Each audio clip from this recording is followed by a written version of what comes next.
누가복음 14장 보겠습니다. 누가복음 14장 25절입니다. 허다한 무리가 함께 갈새 예수님을 따라오는 사람들이 엄청나게 많았습니다. 예수님을 따르는 사람들이.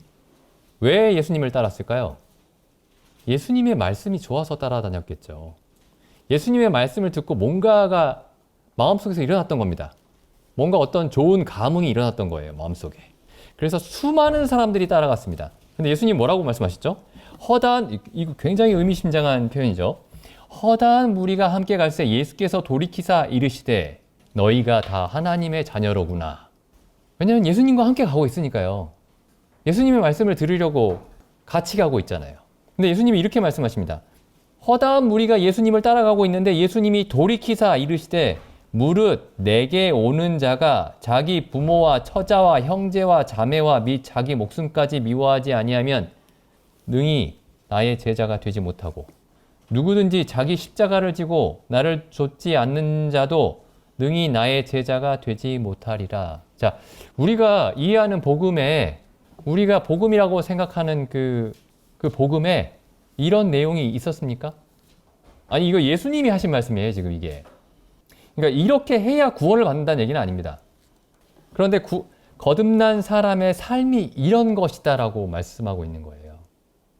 제가 앞에서 이렇게 얘기하니까 저 앞에서 얘기하는 사람은 저렇게 살고 있나 보네. 자신 있게 얘기하는구나.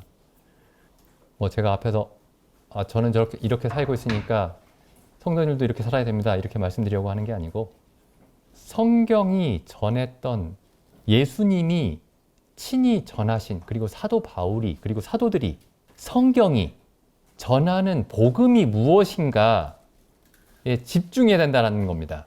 왜냐하면 이 성경을 들고 성경에 있는 대부분 100가지의 가르침 중에 99가지를 다 빼버리고 한 개만 가르칠 수가 있어요. 그럼 그 한 개도 제대로 가르치는 게 아닙니다.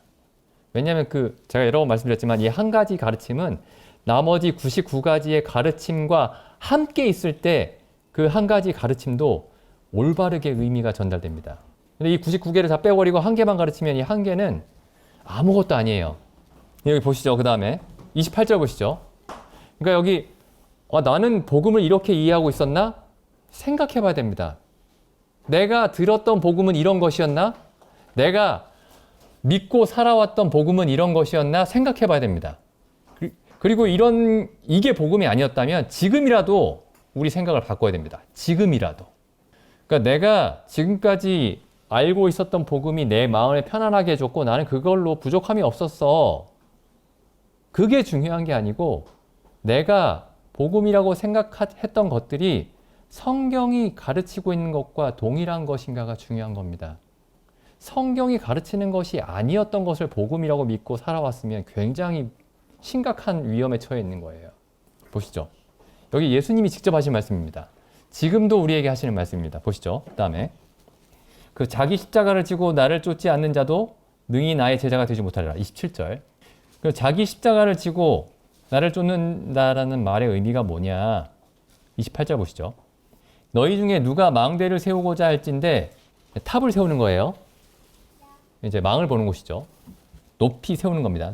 너희 중에 누가 망대를 세우고자 할진대 자기의 가진 것이 그 망대를 준공할 때까지 충분할지 먼저 그 비용을 계산하지 아니하겠느냐.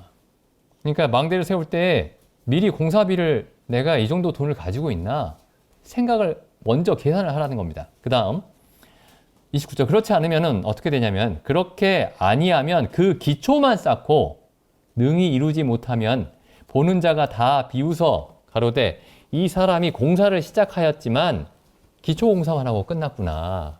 얼마나 우스운 일입니까? 그 다음 보시죠. 또 31절. 또 예수님이 이렇게 비유하십니다. 또 어떤 왕이 다른 왕과 싸우러 갈 때에 먼저 앉아서 내가 가진 1만 명의 군사로 저 사람이 가진 2만 명의 군사를 대적할 수 있을까? 싸워서 이길 수 있을까? 계산을 먼저 해야 되지 않겠느냐. 이 두 가지 비유를 통해서 예수님이 하시는 말씀 결론을 보시죠. 33절. 그럼 우리가 예수님을 믿는데 드는 비용은 얼마일까요? 비용을 먼저 계산을 해라. 이렇게 말씀하셨잖아요.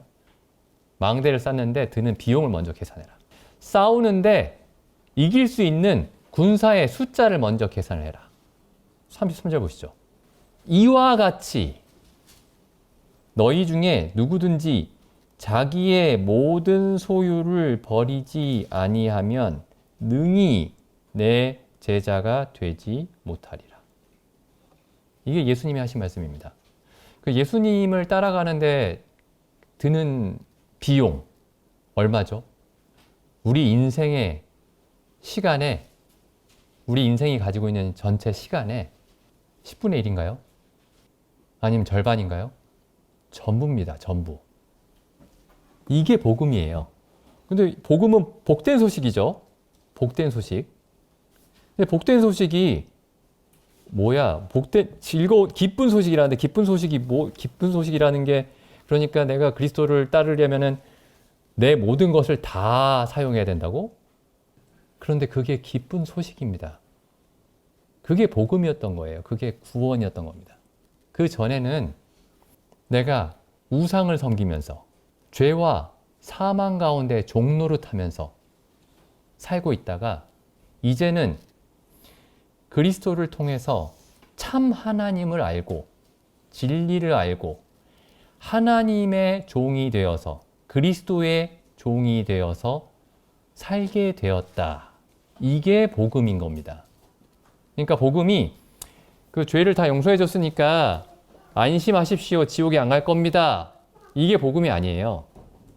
그러니까 제가 지금 드리는 말씀이 저 사람의 말이 앞뒤가 맞나? 그걸 생각하지 마시고 저 사람의 말이 내게 기분이 좋은 말인가? 그것도 생각하지 마시고 그러니까 어떤 사람의 말이 앞뒤가 맞는지 혹은 그 말이 내게 기분 좋게 들리는지 기분 나쁘게 들리는지가 전혀 중요한 게 아닙니다.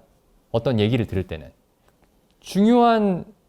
누군가의 말을 들을 때 중요한 기준은 하나밖에 없습니다. 중요한 사실은. 그 말이 성경에 있는 말인가가 중요합니다. 성경에 있는 말인가.